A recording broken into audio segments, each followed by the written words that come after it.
Alhamdulillah al-Fattah, walhamdulillah al-Razzaq, walhamdulillah al-Jami',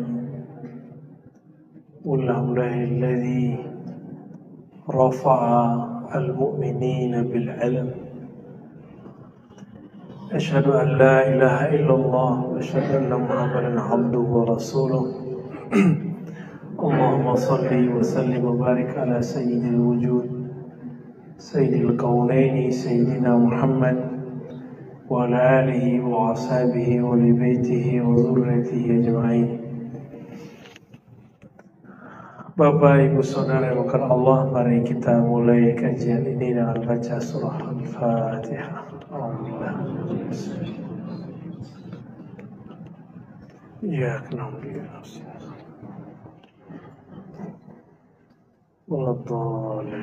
Allahumma shalli ala sayyidina.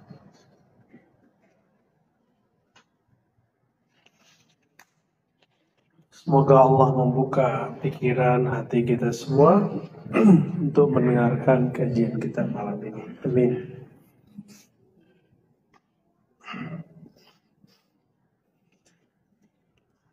Hidung udah nggak tersumbat, tapi telinganya yang tersumbat karena ganti-ganti suhu ya. Jadi di telinga saya agak bengal. Alhamdulillah, kita akan membahas rukun iman yang ke-6. Dulu pernah kita bahas di bank Kepri ya. Masih ingat ya? Tapi tahun berapa itu saya lupa. Di sini belum. Ya betul. Ya, tapi di musola ya. Beriman kepada takdir atau qada dan qadar ya. Kita sekarang tinggalkan lafaz ini, kembali ke hadis. Dalam hadis ada dua versi hadis Abu Hurairah. Dalam riwayat Abu Hurairah, antu'mina bil qadari kullih, engkau percaya kepada qadar. Qadar bahasa kita kadar, udah jadi bahasa kita. Apa arti kadar? Ukuran. Ya di bawah aja. Ukuran itu satu atau lebih? Lebih seharusnya. Kadar. Di lafaz berikutnya kullih, semuanya.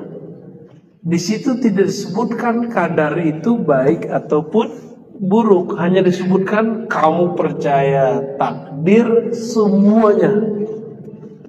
Hanya begitu. Hadis ini ada di bab pertama dalam Sahih Muslim, tapi nomornya bukan nomor pertama, nomor kedua atau ketiga ya. Sedangkan di nomor pertamanya itu bukan dari Abu Hurairah. Jadi Abu Hurairah dengar Nabi percaya kepada takdir semua. Sahabat Nabi yang kedua, Abdullah bin Umar, mendengar dengan makna yang sama, tapi lafaz yang dia sampaikan beda dikit. Antu'mina bil qadari khairihi wa syarrih. Kamu percaya kepada takdir, apakah takdir itu ukurannya baik atau tidak baik. Tapi kata baik dan tidak baik tidak bertemu dalam hadis yang lain. Berarti itu apa? Pemahaman Abdullah bin Umar. Ini seni belajar hadis. Ini yang tidak dieksplor selama ini. Kok sampai di sekolah, sampai di madrasah diniyah, kajian kita di surau-surau, lafaznya lebih umum lagi, percaya kepada qada dan qadar. itu lafaznya nggak dari hadis Nabi. Boleh nggak? Boleh, tapi kurang afdol. Nah, jadi jangan disalahin ntar guru kita, guru ngaji di kampung-kampung, jangan disalahin. Ya, yang afdol bagaimana? Percaya kepada takdir semuanya, satu. Atau percaya kepada takdir baik dan buruk. Udah gitu aja. Jangan dimasukkan kata qada. Cukup kata qadar. Karena kata qadar itu langsung dari lafaz mulut Nabi sallallahu alaihi wasallam. Dan di Quran qadran, ya, atau muqtadiran itu ada di Quran. Ukuran itu ada di Quran. Nah, sekarang kita cek apa arti qadar secara lebih luas. Tadi saya sudah sebut ukuran, apalagi nih. Kadar airnya kurang, berarti tadi apa? Ukuran airnya. Ada lagi nggak? Kadar. Berapa kadar suhu? Berarti hitungan tuh. Hitungan. Maka kata kadar, qadar itu artinya bukan hanya satu pilihan. Kadar itu atau qadar itu pilihan yang lebih dari satu.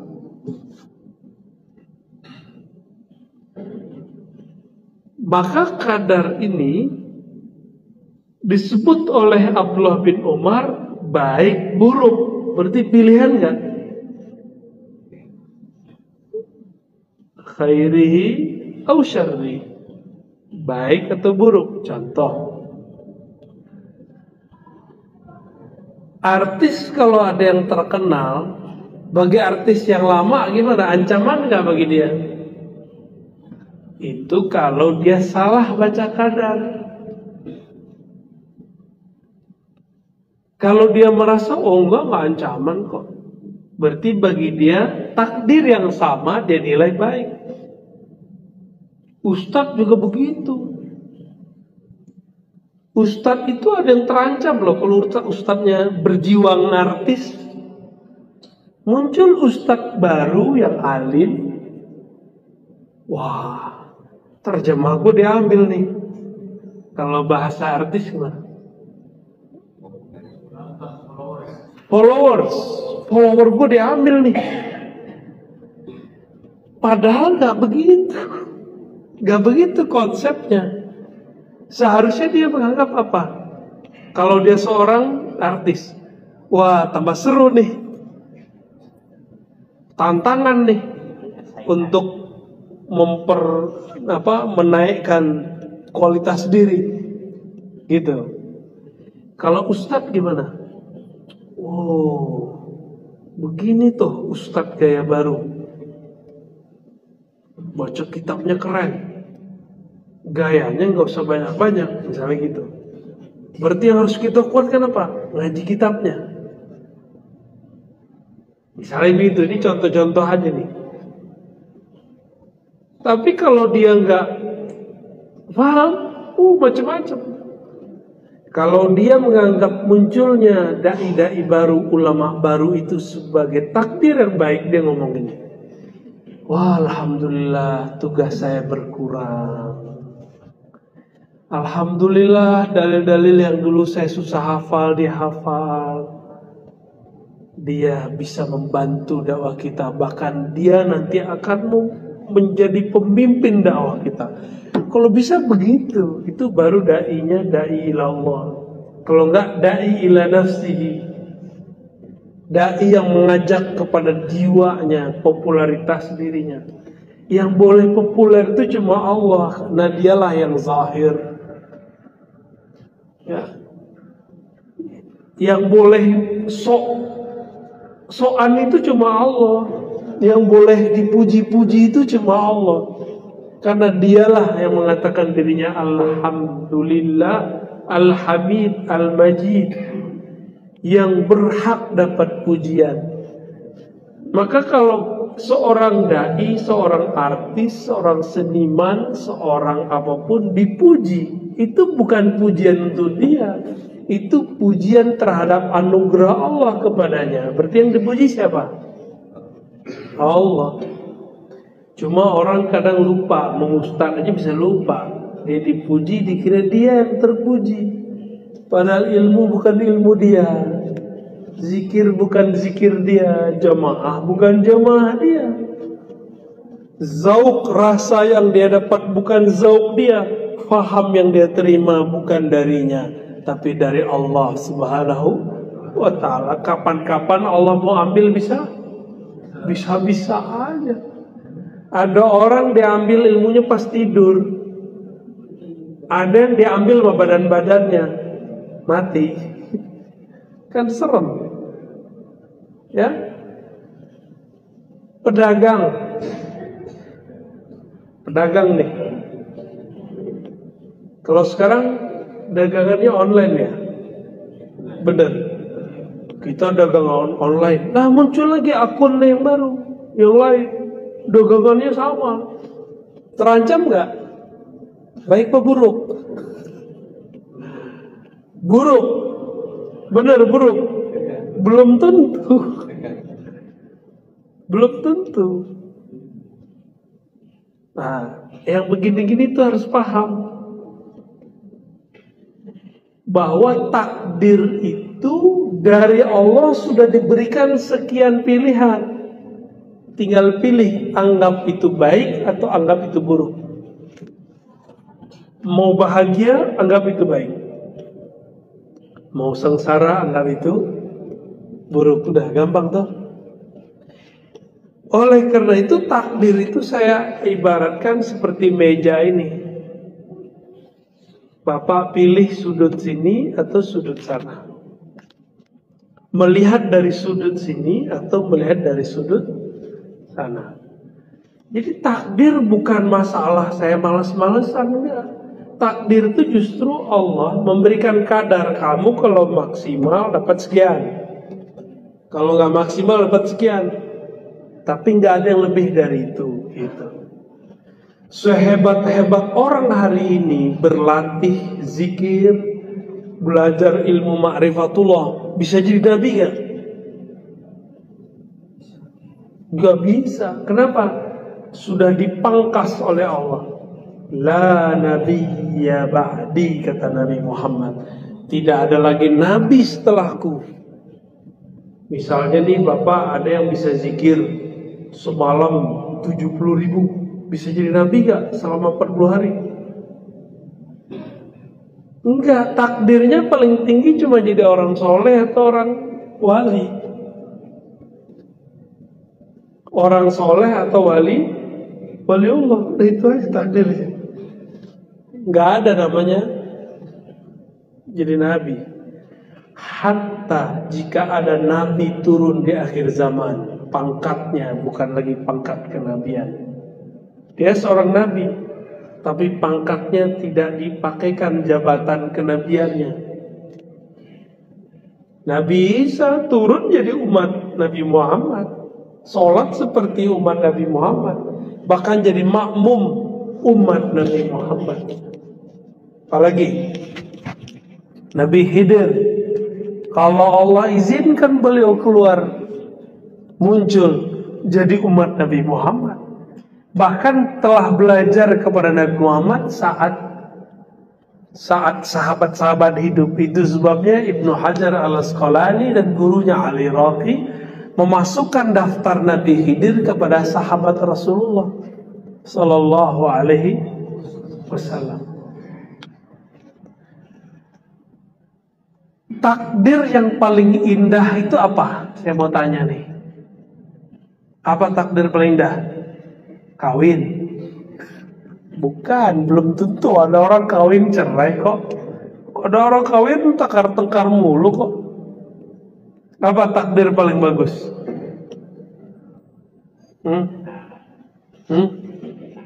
Ketenangan. Oh, boleh. Ada lagi nggak Pak? Husnul khotimah, bagus. Apalagi?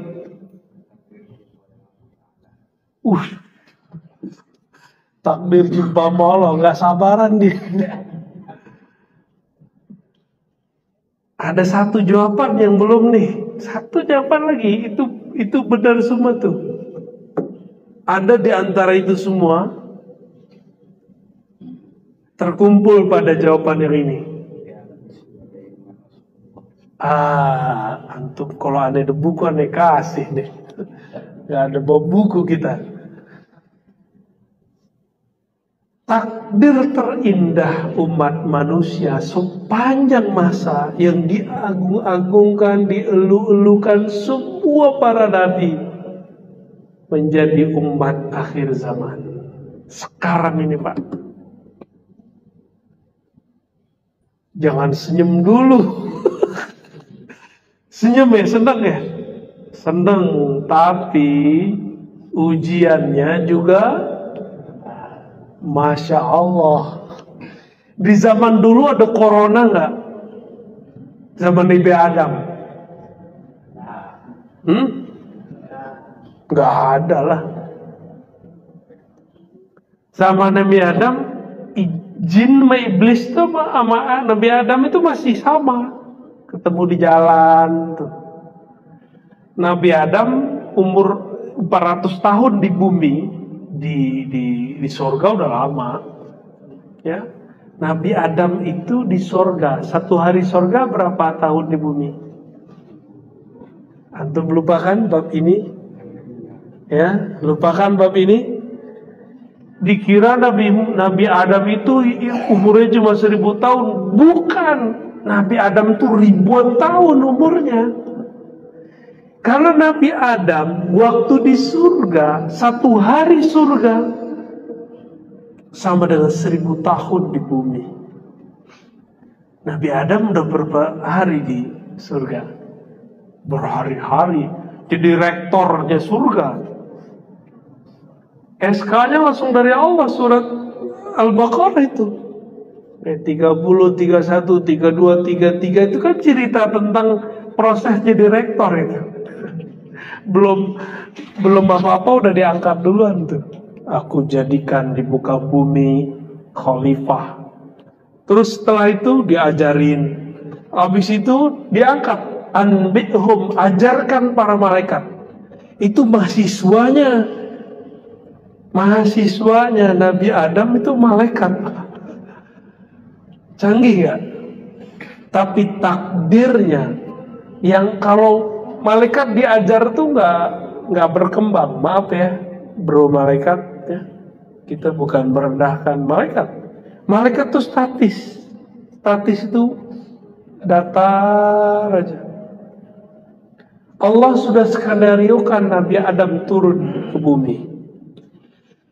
Turun ke bumi 400 tahun beliau di bumi. Lahir anak namanya Syith. Nabi Syith diperintahkan dari Nabi untuk berkeliling ke dunia memutus penglihatan manusia kepada jin. Makanya hari ini antum ada yang bisa lihat jin? Ada yang pakai celana jin? Ya, kenapa tidak bisa ngeliat jin? Itu dulu doa yang Allah kasih kepada Nabi Syith. Ini yang kemudian menutup alam jin. Kalau enggak tadi kita bisa lihat. Maka sekarang nggak usah belajar ilmu-ilmu gituan lagi. Udah ditutup kok. Ya, kecuali antum seorang waliullah nggak apa-apa. Berarti ada tugasnya. Kalau ada tugas enak, ada yang jamin. Kalau nggak ada tugas, siapa yang jaga kita ketika kita berurusan dengan alam-alam begitu? Maka praktisi ruqyah tolong hati-hati, bener ini alam berbahaya, ya. Dari Nabi Adam sampai Nabi Isa, itu yang mereka omongkan cuma Muhammad, umat Muhammad. Nabi Muhammad, umat Muhammad. Udah gitu aja yang ngomongin, gak ada yang lain. Allah bertanya di surga, "Hei Adam, tahu dari mana engkau nama Muhammad?" Jawabannya apa? "Aku lihat namanya ada di aras engkau ya Allah." Kalau ada di aras, berarti penting gak? Penting. Bahkan nama Nabi Adam gak ada di situ. Bisa dibayangkan? Nama Nabi Adam tidak ada di aras Allah. Maka kemudian berselawatlah dia kepada Nabi Muhammad SAW. Allahumma salli ala Muhammad atau sallallahu ala Muhammad. Apa kata Allah? "Hei Adam," ini yang udah sering saya sampaikan supaya masuk ke hati, diulang-ulang. "Hei Adam, kalau bukan karena Muhammad aku tidak ciptakan engkau." Allah yang langsung ajarin. Maka Nabi Adam dicipta untuk Nabi Muhammad. Maka jangan pernah kemudian menyesali nasib kita. Kenapa kita terusir dari surga ke bumi? Ada yang nyesal gak? Ada yang nyala-nyalain Nabi Adam gak? Ada ya? Wah, Israiliyat. Hanya kisah Israiliyat yang menyalahkan Nabi Adam dan Sayyidatuna Hawa. Itu emang ada. Buka Perjanjian Lama halaman pertama, itu isinya emang begitu. Menyalahkan Sayyidatuna Hawa, Eva. Ya, kita menyebutnya dalam tradisi hadis Israiliyat. Jadi ibu-ibu ini disalahin sama bapak di situ. Maka dikutuklah perempuan katanya dengan melahirkan dan haid. Jadi dalam Bible, haid dan beranak itu kutukan. Di dalam Islam bukan. Di dalam Islam itu tugas dari Allah Subhanahu wa ta'ala untuk para ibu, supaya lahirin anak biar sampai di zaman umat Muhammad sallallahu alaihi wasallam. Nabi Adam begitu. Nabi yang paling fenomenal, Nabi Ibrahim. Itu doa, Rabbana wa ba'ats fihim rasulan. Ya Allah, utuslah di kalangan mereka seorang rasul. Siapa rasul di situ? Nabi Muhammad. Tersebut namanya.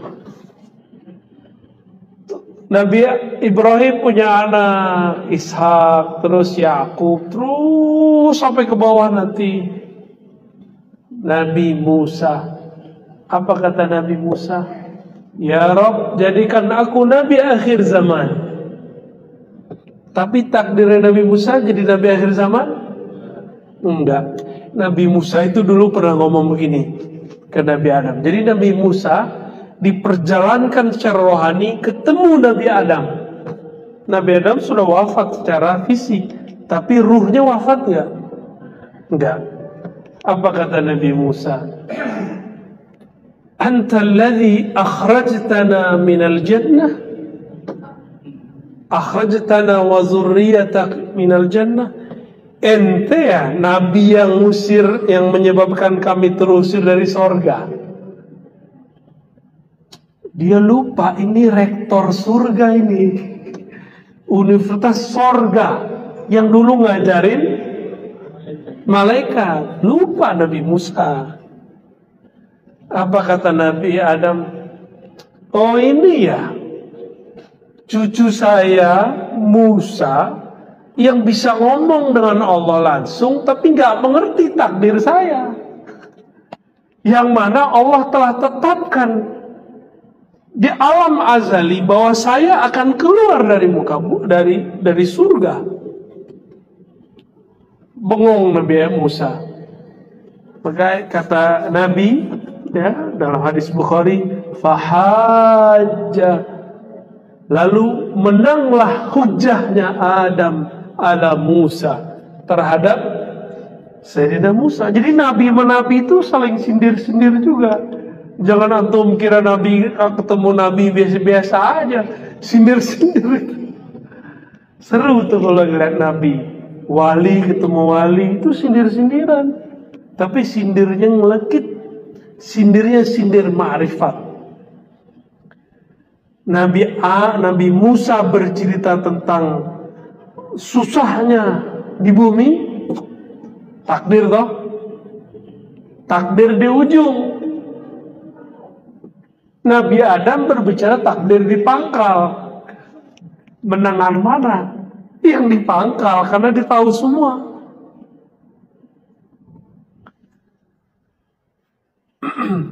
Kalau Nabi Adam tidak memakan buah larangan yang orang awam sebut syaratul khuld, tapi sebenarnya kalau di fikih di dalam tafsir, riwayat-riwayat yang dikumpulkan oleh Imam Ibnu Katsir, Imam Tabari, Imam Qurtubi, itu buah itu kayak kalau ada dewa mabuk tuh minum, tempatnya itu apa namanya? Bukan tempatnya. Bukan, dulu ada buah dijadiin tempat itu. Itu tuh labu. Itu labu, Pak. Riwayat kedua anggur, riwayat ketiga apel atau jenis timun. Yang paling mendekati itu apa?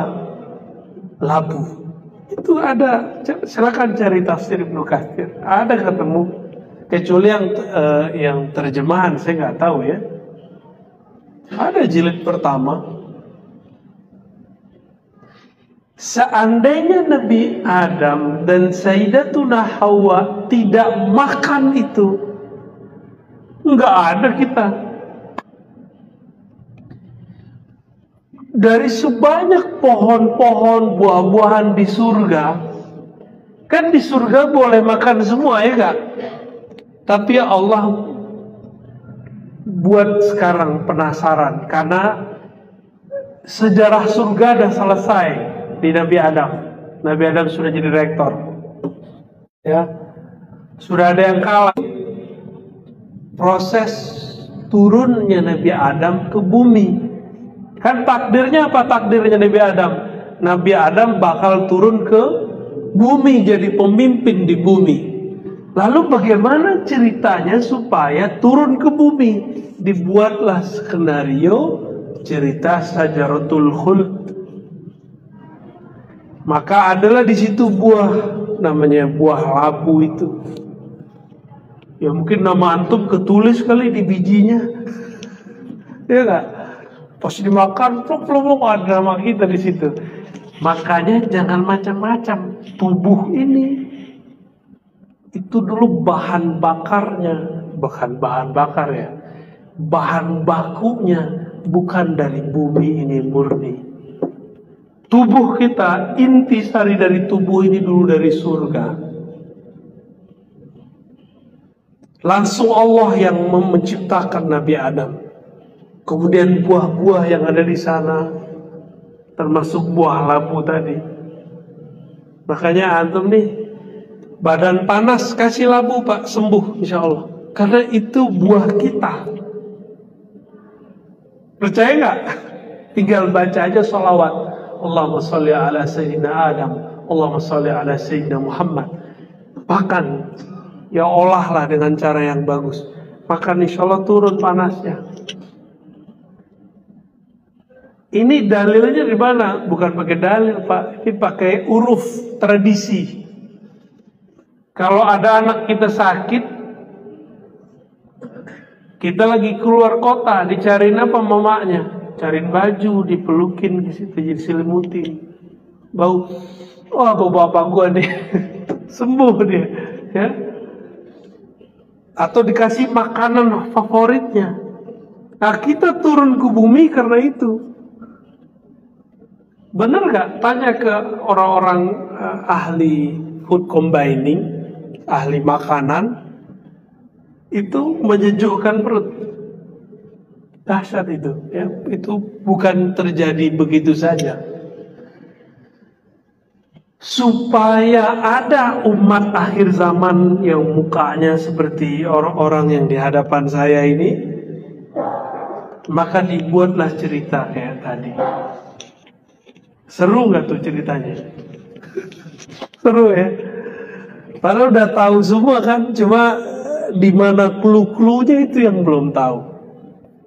Apa kata Nabi Musa? Ya Rabb, tolong jadikan aku umat Muhammad. Karena nggak boleh jadi umat Nabi, udah jadi nabinya, jadi umatnya Muhammad. Jika demikian, maka takdir terindah dalam sejarah alam semesta adalah menjadi umat Nabi Muhammad sallallahu alaihi wasallam. Maka kita ini mau sholawat 1000 kali, 10.000 kali setiap hari, itu belum cukup untuk membalas Nabi Muhammad sallallahu alaihi wasallam. Enggak cukup. Antum berjuang sehari-hari untuk Nabi, enggak cukup. Air mengalir itu karena Nabi Muhammad, udara semuanya. Nah, meskipun demikian, semua ujian cobaan yang ada dari awal Nabi Adam sampai akhir zaman terkumpul di sini. Makanya saya tadi nanya, ada nggak corona di zaman Nabi Adam? Emang dulu ada berita? Corona ini kencangnya karena berita kan. Emang ada orang yang kena, tapi lebih kenceng lagi.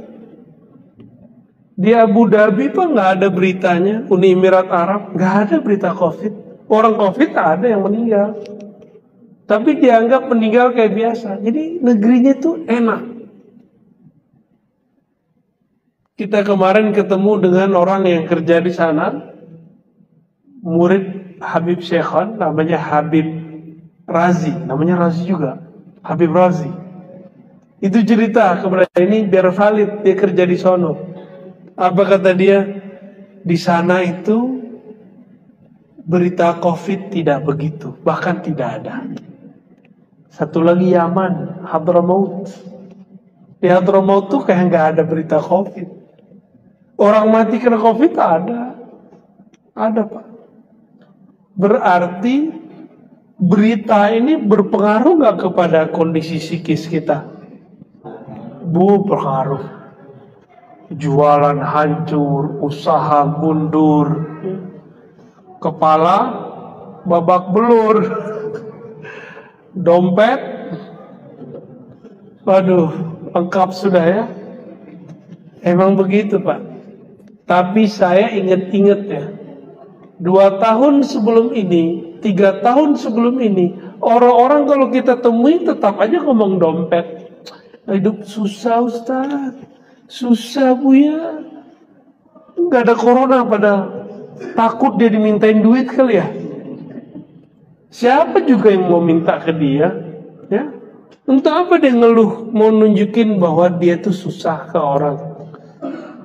Jadi udahlah, pilih takdirnya. Sekarang corona udah nyebar di dunia.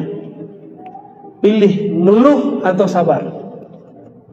Ada yang lebih canggih, ridho. Orang kalau ridho nggak ada beban di pikirannya. Gimana? Kalau sabar ada batasnya. Syukur ada batasnya. Yang nggak ada sabar, nggak ada batasnya apa? Ridho. Ikhlas itu puncaknya pak. Puncaknya ridho ikhlas, namanya lepas semua udah. Ridho dulu. Coba mulai besok pagi, sebelum tidur lah ya, baca raditu billahi robba, aku ridho kepada Allah sebagai yang mengatur alam semesta. Udah ridho belum?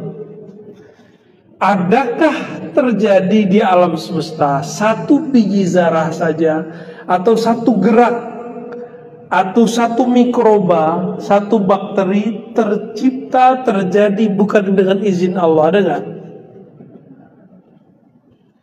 Apakah corona ini terjadi dengan selain izin Allah atau dengan izin Allah. Berarti Allah sedang mentakdir kenapa hari ini corona berkembang. Allah lagi uji kita nanggepinnya gimana? Pakai ridho, pakai sabar, pakai syukur, atau pakai ngeluh. Jika kita ngeluh, takdir corona jadi buruk. Jika kita nikmati saja takdir ini, kita ridhoi, corona pun tetap indah. Karena corona apa? Karena corona saya bisa ngaji ma'rifatullah lebih banyak. Dulu kita sibuk dakwah kiri kanan hilir budi, gak memikirkan diri sendiri. Tapi berkah corona saya bisa ngaji kepada guru saya 2 kali sepekan, bahkan kalau mau lebih. Berkah corona, Pak. Jadi saat lagi corona kencengnya itu Jakarta lockdown semua, kita tetap keluar jam 12, balik nanti jam 4. Berarti ngajinya jam 12 atau jam 11 berangkat, itu udah gak ada penjagaan. 11, jadi orang semua penjaganya udah pada tidur, udah balik, udah sepi jalan. Alhamdulillah gak pernah kena penyekatan, gak pernah. Karena kita pun tidak buat kerumunan saat itu. Sekarang di Jakarta pengajian sudah biasa, Pak. Coba jaga jarak.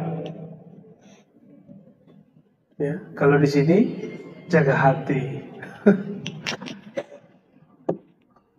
Udah mulai paham cara memahami takdir? Oke, kita senang seseorang nih, perempuan, ya Bang Henry ya, senang seseorang. Ternyata keduluan sama orang lain nikahin dia. Itu takdir buruk atau takdir baik? Kayaknya patah hati tuh. Takdir baik gitu. Agak lemas ya. Tapi kalau kamu bisa nikahin dia, takdir baik gitu. Beda bahasanya. Itu takdir baik apa buruk? Baik, seandainya dia nikah sama kita, belum tentu kita bisa hidup seperti sekarang enaknya, kita santai. Siapa tahu kalau wajahnya agak charming dikit, biayamu wajahnya mahal, Pak. Ya, biasa-biasa aja lah, ya. Biasa-biasa, tapi hatinya luar biasa. Maka takdir baik dan buruk itu ada di persepsi, ada di rasa, di kolbu, di hati. Maka hidupkan kolbu, buat paham pikiran, nanti kita akan menikmati semua takdir. Semua takdir. Orang gak akan gampang ngata-ngatai, gak gampang menghujat. Ini kan orang bingung menghujat siapa, menghujat Tuhan kafir, udah hujat aja siapa deh gitu. Dan begitu sekarang. Itu sebabnya orang-orang yang paham rukun 6 ini, lidahnya jarang mencaci maki. Jadi kalau ada ustadz suka caci maki, sosok, kelompok, itu kurang percaya sama takdir itu. Ya. Kurang menikmati takdir dia. Dia yang dia lihat takdir itu yang buruk-buruk doang. Ada kelompok beda dikit buruk gitu. Bagi saya kelompok yang beda sama kita itu nikmat, Pak. Kalau nggak ada kelompok itu, kita nggak baca kitab hadis. Kita cukup aja kita fikih dari dulu sama tasawuf kan, sama akidah Sifat 20, nggak kita cari dalilnya. Karena mereka nanya, mana dalilnya? Ya, maka saya memahami mereka sebagai alat Allah kirim supaya kita ngaji lagi. Kita udah jawab, dia nggak terima, ya sudah, dia kasih ilmu sama Allah, dia nggak dikasih ilmu. Gitu kira-kira. Jadi mudah ya teknik belajar takdir, nggak pakai teori yang aneh-aneh, cukup persepsi di kolbu pikiran kita, ya. Wallahu a'lam.